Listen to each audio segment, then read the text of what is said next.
I'm doing my presentation on why Clato makes perfect sense, not because of sentimentality, but because of logic. Because I saw a Reddit post, and I was about to make a video on this, but I'm going to make it sooner, on why Clato makes perfect sense. How I am a very, very die-hard Clato believer.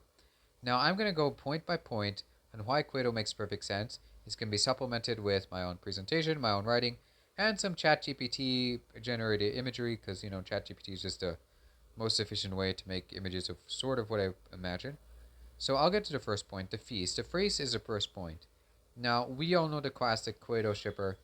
That's why Cato was begging Clove to be with him after she was mortally wounded, right? But even before then, I do believe that in the feast, the reason Clove is choosing these specific taunts is because she is projecting onto Katniss. She is calling Rue pathetic because in the past, she too was relatively small, and she was taunted by her fitness trainer that you look pathetic, you look too weak for the arena, so on and so forth. In the book, she wasn't too weak for the arena. In the game, she was still at least 160 pounds, as I've shown in this picture, but she still remembered that. She still was hurt by that, and she projected that onto Katniss. It's a thing. If you want to know what your enemy is insulted by, look at how they try to insult you. Same with Quoth to Katniss. Same with Quoth to Katniss making fun of her for kissing Peeta. I do believe that she is projecting. She's been smooching up on Cato. This is the first piece of evidence. To me, this makes it about 60% sure, those two combined, at least 60% sure that Cato and Clove had something going on. To me. One of you might say 50%, one might say 40, one might say 70. Let's go on to the next reason. Next reason is the movie casting. You've got to remember that Susan Collins was actually involved in the entire production of the first Hunger Games movie, which means she oversaw a rejected Peeta being cast as Cato. Alexander Ludwig originally auditioned as Peeta, and he was cast as Cato, and a rejected Katniss being cast as Clove. Isabel Furman originally auditioned as Katniss. She was casted as Clove. You see how I chose to prompt ChatGPT here. Katniss and Clove look similar. Clove looks like a big, mean Katniss. Except for the skin color, right? She looks like a big, mean, generic featured Katniss. That's what I was going for, except she has a freaky white color that I headcanoned the first time I read the book here. But if Clove was meant to be big, mean, generic career tribute Katniss, and Peeta was meant to be Cato was meant to be big, mean, career tribute Peeta, this makes sense, right? It's not, oh, these actors are so good, they have to be in their movie.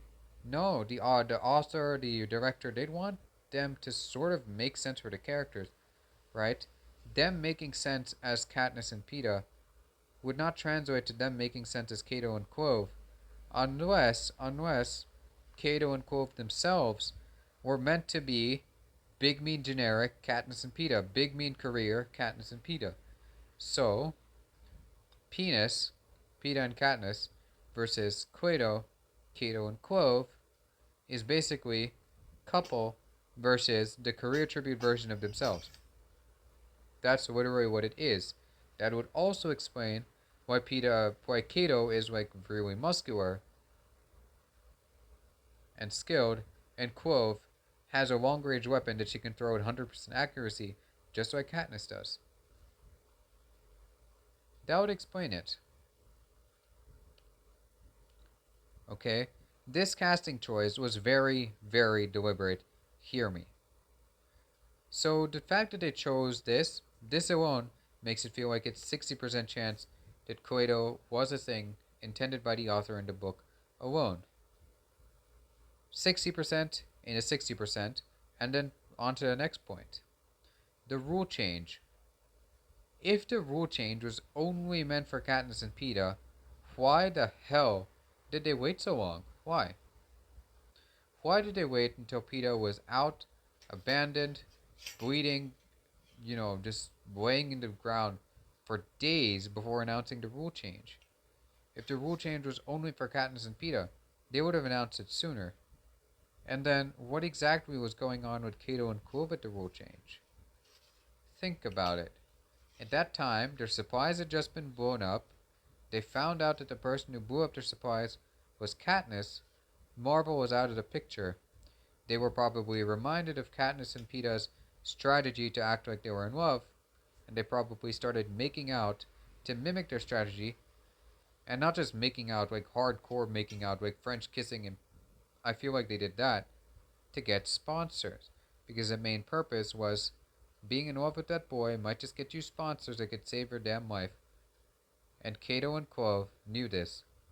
They started expressing their love for each other right after their supplies were blown up and Marvel died, right? Of an obvious arrow wound. Even with this arrow retrieved, it's still an obvious arrow wound, right? And they thought, maybe Katniss and Peeta had the right idea all along. Maybe our training to hide our weakness, like having feelings for each other, was wrong, and they started making out. And I'm not sure, right? Clove probably had feelings for Cato, which is why she was predicting onto Katniss. Cato probably had feelings for Clove. Now, what exactly would happen? Imagine that the audience is seeing, in fact, a couple versus couple Hunger Games. That makes Quato much more likely, is that the audience is also rooting for Quato versus Penis. Not just Penis versus a few random ass tributes, but couple versus couple, Quato versus Penis. Right? What would happen when in the feast, or after the feast, or whatever, Quilve dies prematurely? Now there's still Katniss and Peeta, but there's no Cato and Quilve. Okay, I mean, you could hold up the audience for Cato be chasing down Thresh in his redemption, right? And forcing Katniss and Peeta together. But the Mutts, why did they choose Mutts of the previous tributes? It's very simple and very obvious. It was because the theme of the 74th Hunger Games was the strong emotional bonds formed with the other tributes, and the theme of losing those tributes which you formed a strong bond with. The entire game was dominated by Katniss's very strong bond with Peeta, with Rue, and most likely Cato's very strong bond with the rest of his team, the rest of the careers. Right? Or quite likely. And think of it. If the the Mutts themselves, they would have included Clove's Mutt, and Clove's Mutt would probably be with the other career Mutts near the front of the pack, right? Imagine if the audience was deprived of Quato and they wanted one more thing with Quato. What would the game makers do? They would try to bring Clove back, right? Maybe they tried to bring Clove back in Mutt form. Why did they opt for previous tribute Mutts if that was only for Peeta and Katniss? Why the hell were the Mutts sent at Cato first? They made Mutts of the previous tributes, including Clove, and they sent them at Cato first.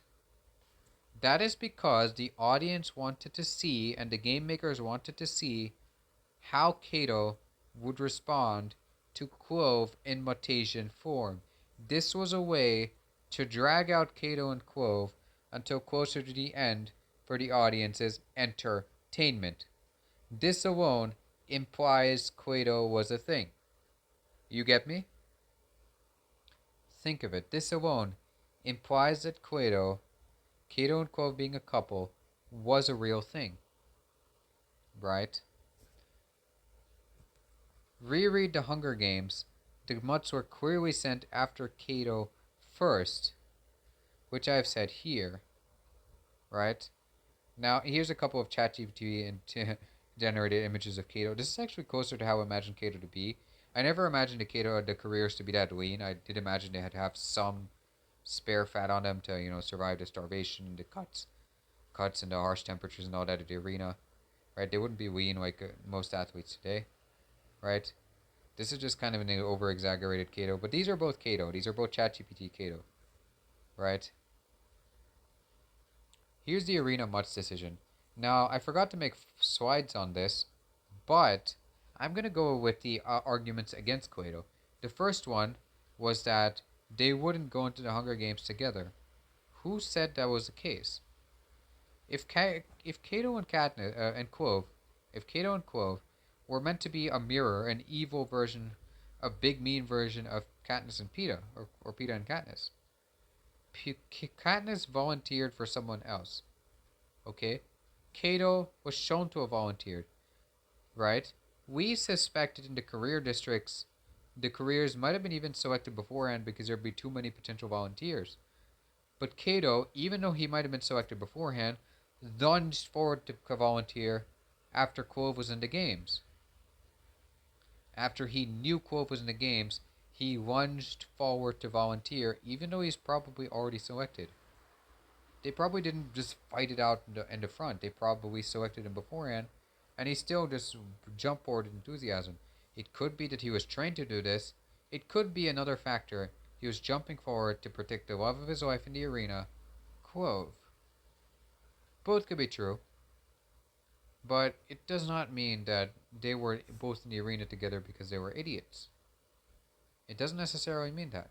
Cato could have been in love with Clove. He might have wanted to protect her, right? Think of it. He might have. He's not immune to it, right? Second was, Cato and Clove never expressed love to each other. Why would they? They've been trained not to. They've been told love is a weakness. They've been told loving another tribute is going to get you killed. They've seen that 99% of the time, and the only exception was Peeta and Katniss, that if you refuse to kill another tribute, if you show you like another tribute, any of that, the game makers will kill you. Peeta and Katniss got extremely lucky. We know that. Cato and Clove knew that. Why on earth would they show that they like each other? Why? Of course they wouldn't. So that is a moot point, right?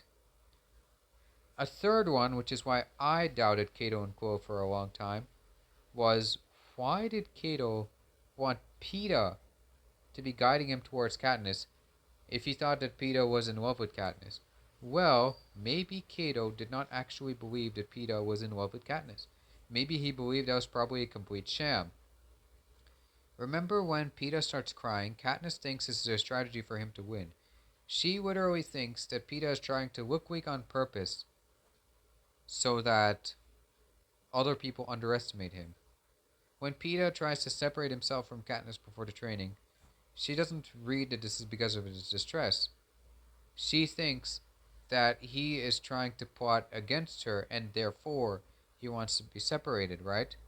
He's trying to emotionally start hating her. Katniss doesn't realize that Peeta does not believe he can win, and therefore Peeta is not playing to win. He's playing to be himself. Cato also probably didn't realize that Peeta did not believe himself capable of winning. Cato thought that Peeta was capable of winning, just like Katniss used to think. That could be the reason. He could have thought that, oh, I'm in love with Katniss was just a complete sham to bend the narrative towards him, to get more sponsors, and make the audience root for him because we know that one of the most powerful forces in the arena is being the main character. Cato literally thought this was just a strategy to win, betray Katniss in the end, right? And he was not in love with Katniss, like, at all. Did he think that was for sure the case? No. But he thought that this was likely the case, right? This did not disprove Cato and Clove. He probably thought that there's no way Peeta would, or there's probably isn't the case that Peeta would actually reveal that he likes Katniss. He's playing to win just like me, right? He probably thought that. Yeah. So I've debunked it. Also, Cato is pretty dumb. I can see him possibly doing it. We don't know anything about him, other than he wants forward and he's like stupendously tough, but also pretty dumb. So yeah, this doesn't sound impossible, especially with the other pieces of evidence. Still, I believe a 90% chance that Cato and Clove were indeed a couple. Now, you guys watch, you guys argue in the comments, you guys argue as much as you want. That's what you're here for. But this is exactly why I think that Cato and Clove were indeed a thing. And then, since Cato and Clove were a thing, the mutation of Clove, right? That was literally foreshadowing what they wanted Katniss and Peeta to do at the end. They tried to make Katniss and Peeta fight with each other in the end. Before that, they made Cato and Clove fight with each other, which is Cato versus Clove's mutation. We don't know in what order the mutts were sent, right? They could have in fact sent Clove's mutt first, right? Had a showdown between Cato and Clove, and then sent the rest of the mutts to drive them towards Katniss. We don't know if the mutts were sent all at the same time, right? So yeah, this could be exactly the case. And remember, the mutts seem to have the memories of the dead tributes in some way, possibly hijacked memories. That is why the first mutt to target Katniss and Peeta was Glimmer's mutt, because Glimmer was killed in the most brutal and ruthless way by Katniss, and misled by by Peeta along with the rest of his group. Okay, both Peeta and Katniss had gangbanged her, basically, right? That's why her mutt was sent to go after Katniss and Peeta first, jump onto the cornucopia after them first, because she was killed the most brutally. Katniss's fear that the mutts had the memories of the dead tributes was actually legit, and I do think this was true as well. So yeah, tell me what you think about this whole theory. I made the whole slides for you. Now, as to why I think Cato looked more like this picture here, did you see? I'll say that in the next presentation. Hope you liked the video. Thanks.